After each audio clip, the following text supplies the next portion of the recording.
ದೇವಸ್ಥಾನದಲ್ಲಿ ಪೂಜೆ ಮಾಡುವುದು ಕೇವಲ ಒಂದು ಧಾರ್ಮಿಕ ಕ್ರಿಯೆಯಲ್ಲ, ಅದು ಮನಸ್ಸು, ದೇಹ ಮತ್ತು ಆತ್ಮವನ್ನು ಶುದ್ಧಿಗೊಳಿಸುವ ಒಂದು ಆಧ್ಯಾತ್ಮಿಕ ಅನುಭವವಾಗಿದೆ.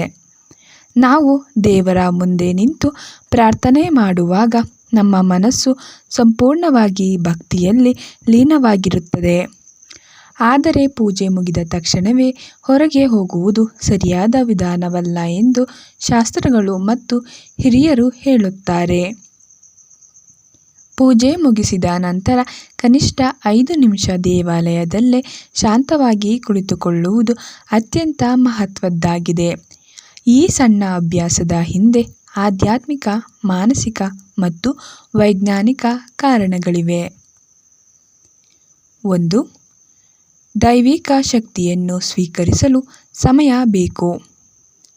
ದೇವಸ್ಥಾನದಲ್ಲಿ ಪೂಜೆ ನಡೆಯುವಾಗ ಮಂತ್ರೋಚ್ಚಾರಣೆ, ದೀಪಾರಾಧನೆ ಮತ್ತು ಭಕ್ತಿಯ ವಾತಾವರಣದಿಂದ ಒಂದು ವಿಶೇಷ ಶಕ್ತಿಯ ವಲಯ ನಿರ್ಮಾಣವಾಗುತ್ತದೆ ಎಂದು ನಂಬಲಾಗುತ್ತದೆ.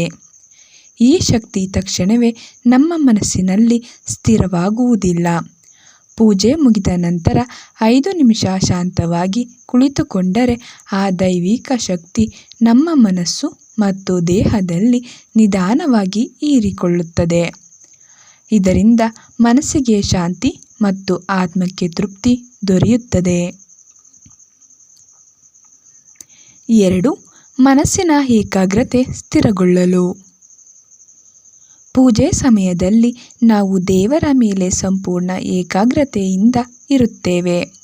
ಆದರೆ ಪೂಜೆ ಮುಗಿದ ತಕ್ಷಣ ಹೊರಗಿನ ಜಗತ್ತಿನ ಚಿಂತನೆಗಳು ಮತ್ತೆ ಮನಸ್ಸಿಗೆ ಬರುತ್ತವೆ.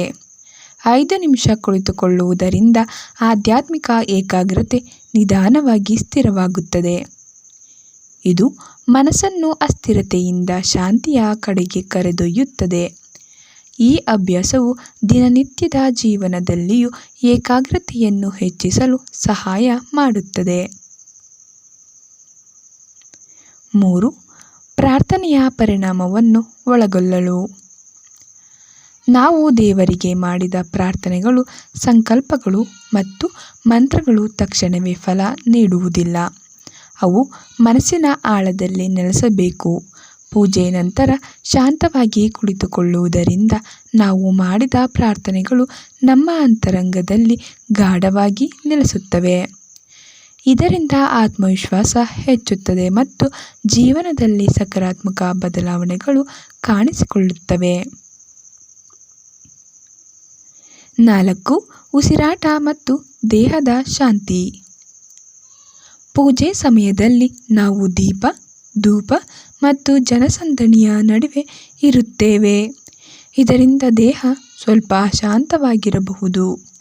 5 ನಿಮಿಷ ಕುಳಿತುಕೊಳ್ಳುವುದರಿಂದ ಉಸಿರಾಟ ನಿಧಾನವಾಗಿ ಸಮತೋಲನಕ್ಕೆ ಬರುತ್ತದೆ. ಹೃದಯದ ಗತಿ ಶಾಂತವಾಗುತ್ತದೆ ಮತ್ತು ದೇಹ ಸಂಪೂರ್ಣವಾಗಿ ವಿಶ್ರಾಂತಿ ಪಡೆಯುತ್ತದೆ. ಇದು ಆರೋಗ್ಯದ ದೃಷ್ಟಿಯಿಂದಲೂ ಬಹಳ ಉಪಯುಕ್ತವಾಗಿದೆ. 5. ಧ್ಯಾನಕ್ಕೆ ಸಹಜ ಅವಕಾಶ. ಪೂಜೆ ನಂತರದ 5 ನಿಮಿಷಗಳು ಧ್ಯಾನಕ್ಕೆ ಅತ್ಯುತ್ತಮ ಸಮಯವಾಗಿದೆ. ಈ ಸಮಯದಲ್ಲಿ ಕಣ್ಣು ಮುಚ್ಚಿ ದೇವರ ರೂಪವನ್ನು ಮನಸ್ಸಿನಲ್ಲಿ ಧ್ಯಾನಿಸುವುದರಿಂದ ಆಧ್ಯಾತ್ಮಿಕ ಅನುಭವ ಹೆಚ್ಚುತ್ತದೆ. ಮಂತ್ರಜಪ ಅಥವಾ ನಿಶ್ಶಬ್ದ ಧ್ಯಾನ ಮಾಡುವುದರಿಂದ ಮನಸ್ಸಿನ ಒತ್ತಡ ಕಡಿಮೆಯಾಗುತ್ತದೆ ಮತ್ತು ಒಳಗಿನ ಶಾಂತಿ ಹೆಚ್ಚುತ್ತದೆ. 6. ನಕಾರಾತ್ಮಕ ಶಕ್ತಿಯನ್ನು ದೂರ ಮಾಡುವುದು. ದೇವಾಲಯಕ್ಕೆ ನಾವು ದಿನನಿತ್ಯದ ಒತ್ತಡ, ಕೋಪ, ಚಿಂತೆ ಮತ್ತು ನಕಾರಾತ್ಮಕ ಭಾವನೆಗಳೊಂದಿಗೆ ಬರುತ್ತೇವೆ. ಪೂಜೆ ಸಮಯದಲ್ಲಿ ಅವುಗಳ ಬಹುಪಾಲು ಕಡಿಮೆಯಾಗುತ್ತದೆ.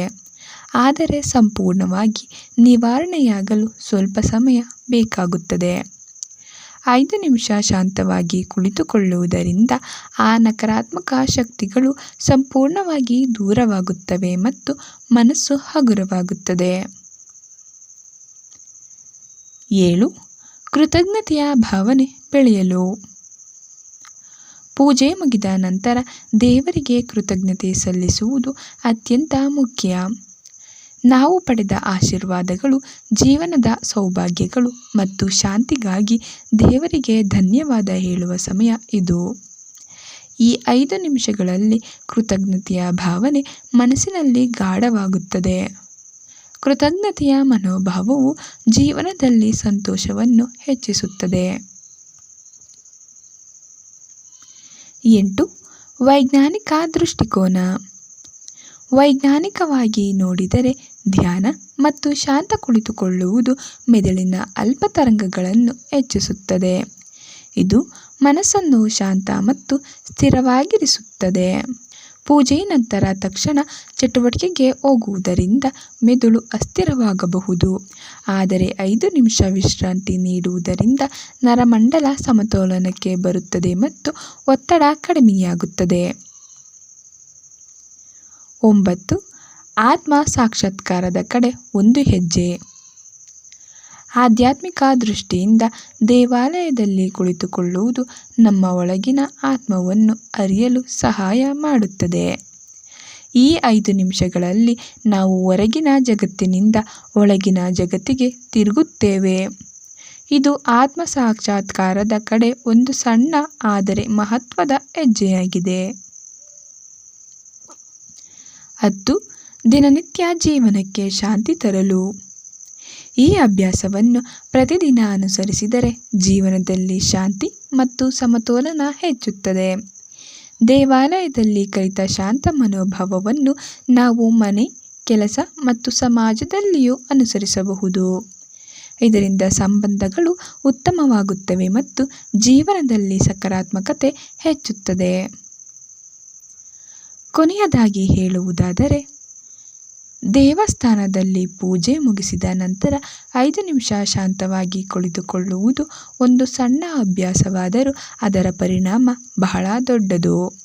ಇದು ದೈವಿಕ ಶಕ್ತಿಯನ್ನು ಸ್ವೀಕರಿಸಲು, ಮನಸ್ಸನ್ನು ಶಾಂತಗೊಳಿಸಲು, ದೇಹವನ್ನು ವಿಶ್ರಾಂತಿಗೊಳಿಸಲು ಮತ್ತು ಆತ್ಮವನ್ನು ಶುದ್ಧಿಗೊಳಿಸಲು ಸಹಾಯ ಮಾಡುತ್ತದೆ. ಆಧ್ಯಾತ್ಮಿಕ ಮತ್ತು ವೈಜ್ಞಾನಿಕ ಎರಡೂ ದೃಷ್ಟಿಯಿಂದ ಈ ಅಭ್ಯಾಸ ಅತ್ಯಂತ ಉಪಯುಕ್ತವಾಗಿದೆ. ಆದ್ದರಿಂದ ಮುಂದಿನ ಬಾರಿ ದೇವಾಲಯದಲ್ಲಿ ಪೂಜೆ ಮುಗಿಸಿದ ನಂತರ ತಕ್ಷಣ ಹೊರಗೆ ಹೋಗದೆ ಕೆಲವು ನಿಮಿಷ ಶಾಂತವಾಗಿ ಕುಳಿತುಕೊಂಡು ಆ ದೈವಿಕ ಅನುಭವವನ್ನು ಸಂಪೂರ್ಣವಾಗಿ ಅನುಭವಿಸುವ ಅಭ್ಯಾಸ ಬೆಳೆಸಿಕೊಳ್ಳಿ. ಇದಿಷ್ಟು ಈ ವಿಡಿಯೋದ ಮಾಹಿತಿ. ಈ ವಿಡಿಯೋ ನಿಮಗೆ ಉಪಯುಕ್ತವಾಗಿದ್ದರೆ ಲೈಕ್ ಮಾಡಿ, ನಿಮ್ಮ ಸ್ನೇಹಿತರೊಂದಿಗೆ ಹಂಚಿಕೊಳ್ಳಿ ಮತ್ತು ನಮ್ಮ ಚಾನಲನ್ನು ಸಬ್ಸ್ಕ್ರೈಬ್ ಮಾಡುವುದನ್ನು ಮರೆಯಬೇಡಿ. ಧನ್ಯವಾದಗಳು.